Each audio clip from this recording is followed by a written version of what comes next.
Salut à toi et bienvenue dans cette nouvelle vidéo YouTube dans laquelle je vais t'expliquer comment à 25 ans je me suis acheté ma première Rolex et ça grâce à l'immobilier. Bon du coup la voici dans sa boîte d'origine, donc c'est une Rolex Wimbledon 41 mm, donc elle a le bracelet jubilé et la couronne cannelée, c'est quelque chose qui était important pour moi sur cette première Rolex unique pour l'instant que j'ai vraiment voulu me faire plaisir et j'avais vraiment cette configuration qui me tenait à cœur. Du coup, pour la vidéo, je vais l'enfiler. Donc là, je l'ai remis dans la boîte, mais ça fait longtemps qu'elle est plus là parce que ça fait plus d'un an aujourd'hui que je l'ai acheté. C'est un modèle de 2022 que j'ai acheté neuve, 14 100 € sur le site Chrono24. Donc c'est une montre sortie de magasin qui coûte beaucoup moins cher, elle est environ dans les 10 000 €. Alors pourquoi je ne l'ai pas acheté en boutique? Alors premièrement parce que quand tu n'as pas de réseau et que tu commences de zéro comme moi et Anthony, c'est totalement impossible d'acheter une Rolex et d'aller dans un magasin et de dire bonjour, je veux acheter une Rolex. Du coup, moi qui en voulais absolument une, c'était mon seul moyen d'obtenir cette montre. Alors là, tu peux te dire oui, mais tu as acheté bien au-dessus du marché. Alors, ce qu'il faut savoir, c'est qu'il y a un gros marché de la revente sur les montres de luxe et en fait, il y a très peu de personnes qui ont le privilège de pouvoir acheter en boutique. Donc du coup, ce qui se passe, c'est que même sur le marché secondaire, tu vas pouvoir faire de l'argent et des plus-values avec des montres de luxe. Moi, c'est quelque chose qui était très important. Quand j'investis dans quelque chose, que ce soit dans de l'art ou dans d'autres choses, j'essaie toujours de regarder ce que ça peut me rapporter dans le temps et surtout ce que ça va me coûter. J'ai toujours eu envie de m'acheter une Rolex, j'ai toujours eu envie de m'acheter une belle montre.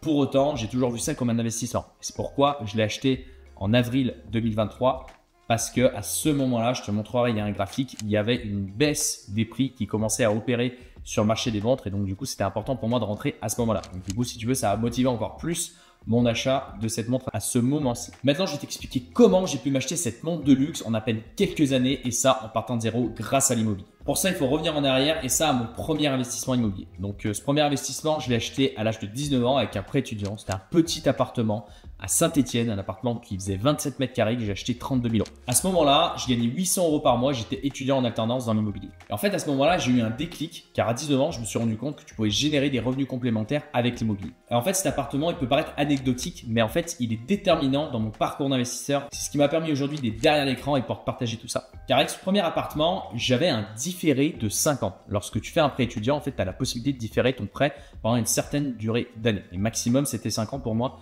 à l'époque. Et en fait, à ce moment-là, j'ai mis ce bien en location longue durée et ce bien me rapportait environ 330 € net par mois et ça pendant 4 ans.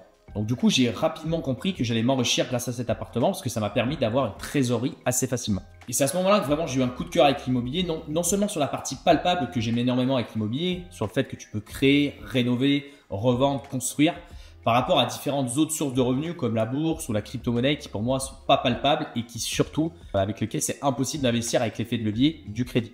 Et du coup, cet appartement, comme je te le disais, il est déterminant parce que c'est grâce à ce premier projet qui a très bien fonctionné que j'ai pu investir dans d'autres projets, que ce soit tout seul ou alors en association, que ce soit avec mon frère ou des membres de ma famille. Et la suite de ça continue un très beau parcours d'investisseur dans lequel je suis encore aujourd'hui avec des très belles réussites, mais aussi, je dois être honnête avec toi, des échecs. J'ai un plus gros échec, je l'ai fait malheureusement avec mon frère Anthony. On avait acheté une maison aux États-Unis qu'on a aujourd'hui revendue. C'est une maison sur laquelle on a perdu 15 000 € chacun de notre poche.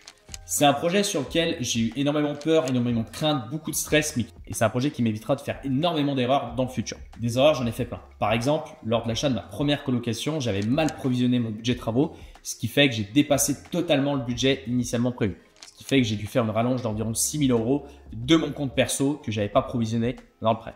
Un autre problème que j'ai pu avoir également sur un appartement, qui est le cas de ma première résidence principale, où j'avais réalisé une terrasse tropézienne, une terrasse sur le toit, pour laquelle, au bout de quelques mois seulement, elle s'est mise à fuir chez mon voisin du dessous. Plein d'erreurs et plein de choses qui, pour moi, aujourd'hui, font partie d'un parcours d'un investisseur. Et en fait, j'ai compris avec le temps et que malgré tout ça, malgré ces erreurs, les réussites sont que plus belles et en fait, viennent vraiment exploser les échecs qu'on a pu faire dans le passé. Comme c'est le cas, par exemple, de la construction d'une villa qu'on a fait à Bali.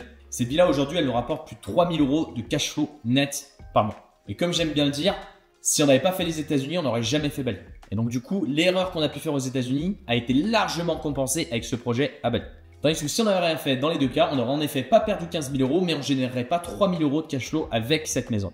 Plus récemment maintenant, un très gros succès qui perdure encore, c'est le fait d'avoir investi dans des logements atypiques. Cette Love Room, par exemple, que je te montre à l'écran, me rapporte aujourd'hui plus de 1 200 € net par mois et ça tous les mois de l'année. et surtout avec un investissement à moins de 100 000 euros. Et ça surtout avec une gestion qui est totalement automatisée. Et aussi un beau succès qui est en lien justement avec cette Rolex, c'est l'achat de ma résidence principale avec laquelle j'ai fait 70 000 euros de plus-value, pour laquelle je me suis fait le cadeau de m'offrir cette Rolex et ça avant 25 ans. En fait, il faut savoir qu'avec Anthony, on vient d'une famille où tout ce qui est côté luxe, les choses nobles, tout ce qui coûte de l'argent, en fait, dans la famille, tout le monde s'en fout un petit peu. Et Anthony y compris. En fait, moi, j'étais un petit peu l'ovni de la famille qui aimait les belles montres, les belles voitures, les beaux vêtements. Tout finalement, ce qui coûtait cher. Et finalement, j'étais un peu l'ovni de la famille et personne ne me comprenait. Et en fait, je m'étais toujours dit qu'à 25 ans, j'aimerais m'acheter ma Rolex parce que ça fait signe de réussite et surtout de satisfaction personnelle de m'être dit, ok, dans ma famille, tout le monde se fout de ça. Moi, c'est quelque chose qui est très important pour moi et à 25 ans, je peux me la payer et je peux me l'acheter tout seul. Et d'ailleurs, je suis le premier dans toute ma famille à s'être acheté une Rolex. Et je te dis pas ça par vantardise, c'est simplement que je suis content de pouvoir aujourd'hui leur expliquer pourquoi je me suis acheté ça. Et ça me permet aussi de leur expliquer et de leur présenter aussi pourquoi l'achat d'une montre peut être aussi positif dans le futur. Parce que moi, je suis persuadé que cette montre, elle prendra de la valeur dans le temps. Et j'aime bien aussi cette symbolique du père qui va donner la montre à ses enfants. C'est quelque chose que j'aimerais bien offrir à mes enfants plus tard. Et maintenant, j'aimerais te parler aussi du côté émotionnel qu'a cette montre parce que je me la suis achetée avant de partir en vacances à Dubaï notamment. Et en fait, ce qu'il faut comprendre, c'est qu'au-delà de cette montre et d'une montre de luxe, d'une Rolex, c'est le fait de savoir aussi se récompenser. En fait, nous, quand on a commencé à investir dans l'immobilier avec Anthony, donc moi j'ai investi à 19 ans, donc en 2017, en fait, on n'a fait que réinvestir sans cesse. On a acheté un premier appartement, puis un deuxième, puis on a acheté des immeubles, puis on a fait des achats-reventes. Et en fait, on ne s'est jamais vraiment récompensé avec notre investissement immobilier. Donc, si tu veux, on réinvestissait tout le temps.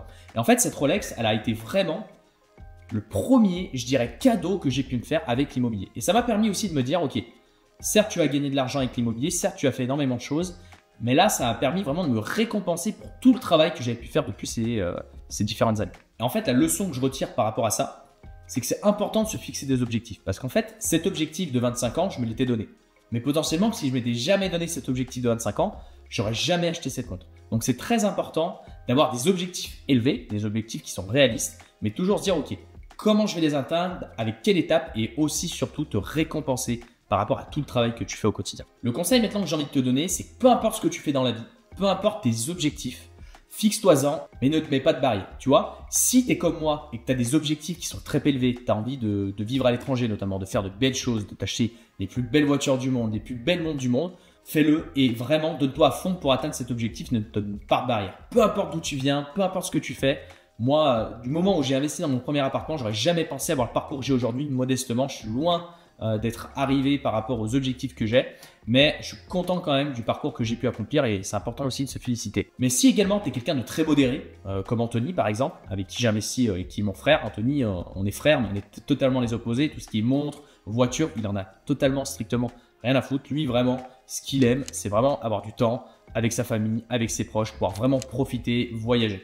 Et donc en fait, peu importe le profil que tu as, que tu aimes les belles choses ou pas, mais si tu as des objectifs, fais en sorte de les atteindre et vraiment ne mets pas de barrière parce que je peux te dire que si je m'étais mis des barrières, je pense pas qu'aujourd'hui j'en serais là. Et surtout, tu ne sais pas ce que réserve la vie aux ambitieux. Et ça, je me suis vraiment rendu compte que si tu as des vrais objectifs et que tu es ambitieux, les portes s'ouvriront forcément. Il y aura des échecs comme je te l'ai dit dans la vidéo, mais tu avanceras dans la vie. Pour conclure maintenant, j'espère que tu auras compris la symbolique de cette montre plus qu'un objet de luxe. Elle représente pour moi aujourd'hui l'effort, la discipline, la réussite et la persévérance. J'espère que cette vidéo t'a plu. Là, c'est un format un petit peu différent que j'ai l'habitude de tourner. Je te partage un petit peu plus ma vision, ce que j'aime aussi au quotidien.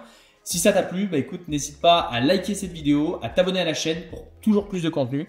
Et mets-moi dans les commentaires de ton côté quelle est la montre de rêve que tu aimerais te payer.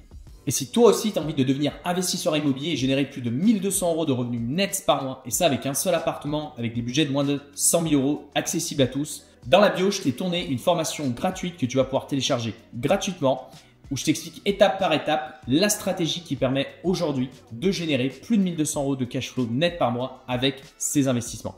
Tu peux la télécharger dans la bio et moi je te retrouve très bientôt dans une toute nouvelle vidéo YouTube.